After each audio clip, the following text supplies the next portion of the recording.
Salut à tous les amis, avant de visionner la vidéo, je vous invite à vous abonner à la chaîne et de liker, ça fait toujours plaisir d'avoir du soutien. Enfin bref, je vous laisse, bon visionnage. Alors les amis, après match de ce qu'on a vu ce soir, le match entre le FC Barcelone et Getafe au Camp Nou, match capital pour le Barça puisque l'Atlético ainsi que le Real avaient gagné. C'était capital pour le Barça de gagner et d'engranger des points pour remonter. Alors vous l'avez probablement vu, le match était super intéressant, mais avant d'en parler, on va quand même parler des 11 des deux équipes. Alors côté FC Barcelone, une petite surprise au niveau du 11 mis en place par Ronald Koeman, sinon globalement c'était attendu. Avec donc au but Marc-André Ter Stegen, la défense Clément Lenglet, Oscar Mingueza ainsi que Gérard Piqué. Ensuite les pistons Jordi Alba et Sergi Roberto, non pas Serginho Dest. Le milieu de terrain Pedri, Frenkie de Jong, comme d'habitude avec Busquets, et devant Lionel Messi et Griezmann, avec l'absence d'Ousmane Dembélé qui finalement n'était pas dans le groupe à cause d'une gêne au pubis. Donc c'est une gêne évidemment qui est difficile à traiter. Arthur l'année dernière avait le même problème. Il y a des joueurs comme Verratti qui l'avaient eu, qui avaient dû se faire opérer. Pour l'instant, c'est rien de grave, mais attention à suivre. Concernant le 11 mis en place par l'équipe de Bordalas, un Getafe qui est une équipe très connue pour être défensive. Alors au but, David Soria qui était avant le match pour moi le point faible de cette équipe de Getafe. La défense centrale plutôt solide, normalement Djené ainsi que Sofiane Chakla. Les latéraux Iglesias, Chema, Alenia au milieu de terrain, Maximovic qui est quand même un bon joueur, Cucurella ainsi que Damian Suarez et Kubo Angel devant. Donc un 11 plutôt offensif, un 11 de qualité. Quand je vois Angel qui aurait même pu signer au Barça il y a quelques saisons, Kubo, Cucurella, Alenia, Maximovic et derrière Djené et Sofiane, ça c'est quand même une équipe super solide. Et dans le banc il y a des joueurs super intéressants avec Enes Unal, Jaime Mata. Et franchement, avant le match, j'étais pas confiant. Je sais que Getafe est très loin au classement, mais vu le 11 qui était mis en place par Bordalas, je n'étais pas super confiant à 100%, sachant que le Barça, même si on a mangé Bilbao lors du match de la Copa del Rey, globalement, juste avant, on avait eu du mal contre Valladolid au Camp Nou, et surtout, on avait perdu le Classico. Donc il était capital, après les victoires du Real et de l'Atlético, de revenir, sachant qu'en plus de cela, on a un match en retard, et il ne faut pas non plus oublier le FC Séville, qui continue de gagner des matchs en Liga, et qui, à mon avis, va pourquoi pas jouer pour la Liga jusqu'au bout. Quand on voit l'écart en haut de tableau, c'est quand même plutôt serré. Enfin bref, maintenant, on va parler du match en lui-même, en commençant par la première mi-temps. Alors, concernant la première mi-temps, on a vite bien commencé quand même. On a vu une équipe en face de Getafe qui finalement n'a pas défendu super bas, qui a certes défendu de manière resserrée, mais ils étaient quand même 20 mètres devant leur cage. Et donc ça a facilité d'une certaine manière les attaques du FC Barcelone. On a eu pas mal de passes entre Clément Lenglet et Jordi Alba entre l'espace du latéral droit et le défenseur droit de Getafe, donc ça passait assez facilement. On n'a pas attendu longtemps pour que Lionel Messi frappe sur la barre. Franchement, la frappe elle est tellement rapide. Et elle vient encore une fois d'une passe de Lenglet vers Jordi Alba finalement qui était potentiellement hors jeu. Et elle revient sur Messi, frappe, barre. Heureusement pour Getafe, parce que franchement au bout de 2 minutes tu te prends un but comme ça, c'est pas rassurant. Mais bon, le Barça a vite marqué quand même, encore une fois, par le biais de Lionel Messi, avec un petit peu de chance, parce que Soria, comme je vous l'ai dit, Soria, c'est pas l'assurance, il a glissé, il n'était pas sur ses appuis, et Messi marque le premier but assez rapidement. On se dit, bon, ça va être un match tranquille. Finalement, Clément Lenglet se prend un carton jaune, on se demande pourquoi il y a jaune. Et juste après, t'as Mingueza qui sort, puisque blessé, et on prend un but à 10 contre 11. Et là, pour moi, le fautif, clairement, c'est Sergi Roberto dès le début de l'action. Il faut revenir 20 secondes avant l'action, où il ne joue pas le duel, donc il laisse énormément d'espace sur son côté. C'est Frenkie de Jong qui est obligé de compenser, et il n'y a pas de communication entre les deux. Et Sergi Roberto laisse trop d'espace à Cucurella qui centre, et c'est un but contre son camp de Lenglet, alors que la frappe, elle allait à côté.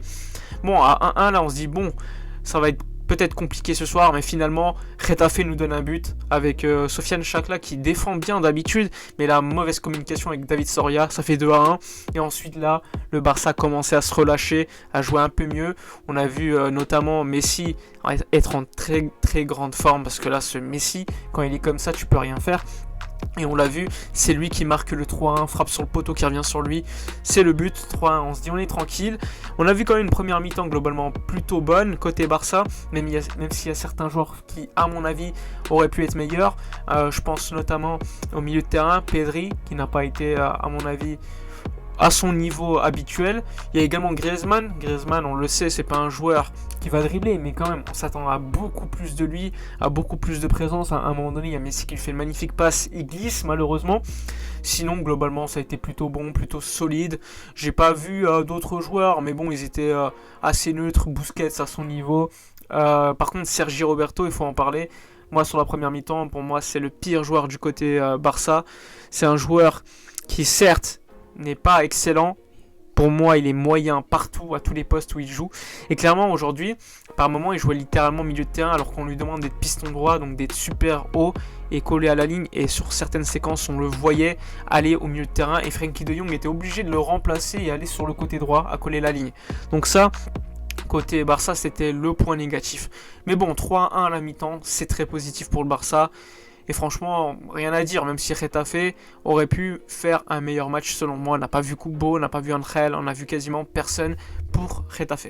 Concernant la seconde mi-temps, par contre, il y a beaucoup de choses à dire. Alors oui, le Barça a joué au petit trot en seconde mi-temps. On a fait des changements, Piqué est sorti.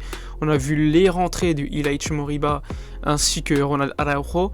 Et franchement, on a senti le Barça vite calmer le rythme du match. Je sais pas pourquoi. Le 3-1 leur suffisait. Et finalement, sur une erreur défensive de Araujo, on prend un penalty, 3-2. Et là, le match, il est complètement relancé.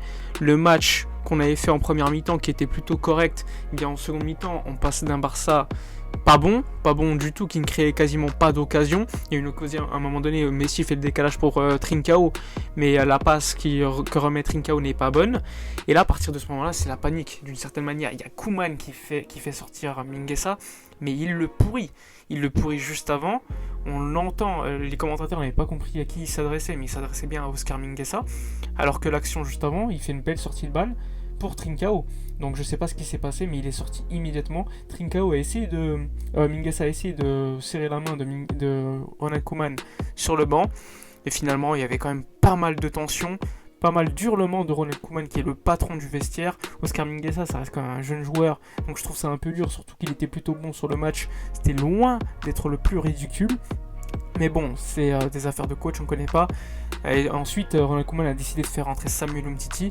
Là, c'était quand même plutôt inquiétant au niveau défensif parce que là, à chaque attaque, on avait peur que Getafe marque un but.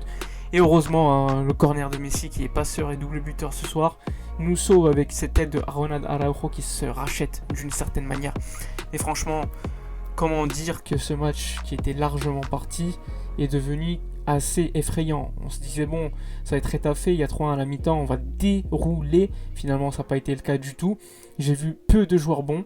J'ai vu une belle rentrée néanmoins de Ilaix Moriba, mais le reste, franchement, j'étais largement déçu. J'ai vu un Barça pas bon en seconde mi-temps. J'ai vu un Barça au petit trot qui avait l'impression d'être supérieur à l'adversaire. Et ça me plaît pas. Enfin bref, dites-moi dans les commentaires votre avis concernant ce match. Le MVP, je suis obligé de dire Lionel Messi parce qu'il est double buteur et passeur. Sinon, les pires joueurs du match, franchement, il y en a beaucoup. Il y en a beaucoup côté Getafe. On a vu quand même la rentrée de Haram Barry qui a changé beaucoup de choses avec sa rentrée. Évidemment, on l'a donné quand même 2 buts à Getafe. Getafe qui marque quasiment jamais en Liga, c'est la pire attaque de Liga. On leur a donné un penalty et on leur a donné un but contre son camp. Heureusement, eux aussi nous ont donné un but. Mais franchement, pas rassuré, hein. Franchement, on revenait quand même d'un grand match contre Bilbao, mais les matchs à domicile cette saison, j'ai l'impression qu'on est moins dans la maîtrise.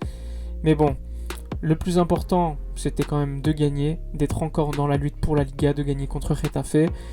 Un Getafe qui a été plutôt bon en seconde mi-temps, à l'inverse du FC Barcelone. Getafe va probablement se sauver et pour une fois essayer de provoquer le FC Barcelone d'une manière positive en jouant bien. Même si c'est niveau Getafe, ils n'ont pas non plus créé beaucoup de choses. Mais bon, ça a été correct. Enfin bref, dites-moi dans les commentaires votre homme du match, votre avis sur ce match. Moi, je vous dis à la prochaine.